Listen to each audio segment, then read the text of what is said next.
आए दिन भारतीय सीमा पर विवाद खड़ा करने वाला चीन अब अपनी सैन्य ताकत को बढ़ाने में लगा हुआ है। चीन का ये मंसूबा भारत के लिए चिंता की बात है। अब चीन के राष्ट्रपति शी जिनपिंग भविष्य में होने वाले युद्ध जीतने के लिए अपनी सेना का तेजी से आधुनिकीकरण करना चाहते हैं। इसके लिए वो अब चीनी सेना में नई प्रतिभाओं को भर्ती करने की जरूरत पर जोर दे रहे हैं। खबर है कि चीनी सेना ने अग्रिम पंक्ति के पदों के लिए 3 लाख फौजियों को भर्ती करने का प्लान बनाया है। सत्तारूढ़ कम्युनिस्ट पार्टी ऑफ चाइना यानी सीपीसी के अलावा सेना का नेतृत्व करने वाले राष्ट्रपति शी जिनपिंग ने हाल ही में आयोजित एक सैन्य सम्मेलन में कहा कि प्रतिभा ही उच्च गुणवत्ता के साथ चीनी सेना के विकास, सैन्य संघर्ष में जीत हासिल करने और भविष्य के युद्धों में बढ़त लेने की कुंजी है। चीनी सेना 209 अरब डॉलर के सालाना बजट के साथ तेजी से आधुनिकीकरण की तरफ बढ़ रही है। संगठनात्मक सुधार के साथ ही वो आधुनिक हथियार प्रणालियों से लैस भी हो रही है। शी जिनपिंग ने कहा कि पीपुल्स लिबरेशन आर्मी यानी पीएलए के 2027 में होने वाले शताब्दी वर्ष के लिए निर्धारित लक्ष्यों को पूरा करने के लिए नई प्रतिभाओं की जरूरत है। राष्ट्रपति जिनपिंग ने कहा, लड़ने और जीतने की क्षमताओं को मजबूत करना सैन्य प्रतिभा का शुरुआती बिंदु और अंतिम लक्ष्य होना चाहिए।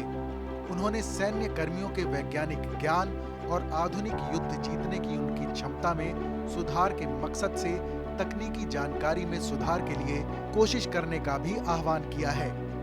इस बीच हांगकांग के साउथ चाइना मॉर्निंग पोस्ट ने सोमवार को अपनी खबर में बताया कि चीनी सेना ने युवा पेशेवरों को पीएलए में शामिल होने के लिए प्रोत्साहित करने के मद्देनजर अग्रिम पंक्ति की भूमिकाओं के लिए 3 लाख सैनिकों के लिए संसाधनों में बढ़ोतरी की है। खबर के मुताबिक चीनी सेना ने पीएलए में 3 लाख सैनिकों को शामिल करने के लिए युवाओं को कई संसाधनों का लालच दिया है।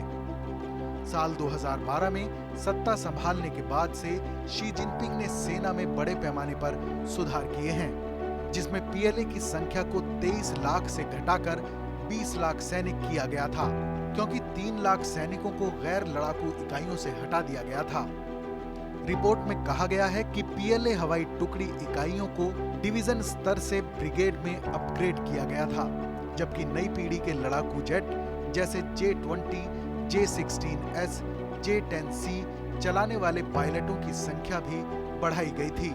सैन्य सूत्रों का कहना है कि चीनी नौसेना ने अपनी समुद्री सुरक्षा को बढ़ाने के लिए कई बदलाव किए हैं। इससे पहले पीएलए ने अपने मरीन कॉर्प्स को लगभग 20,000 कर्मियों से बढ़ाकर 1 लाख करने की योजना बनाई, जिससे ब्रिगेड की तादाद 2 से बढ़कर 10 हो गई है। चीनी राष्ट्रपति शी जिनपिंग का लक्ष्य साल 2027 तक पीएलए को शताब्दी वर्ष से पहले एक आधुनिक लड़ाकू सेना और 2050 तक संयुक्त राज्य अमेरिका के बराबर एक विश्व स्तरीय सेना में बदलने का है।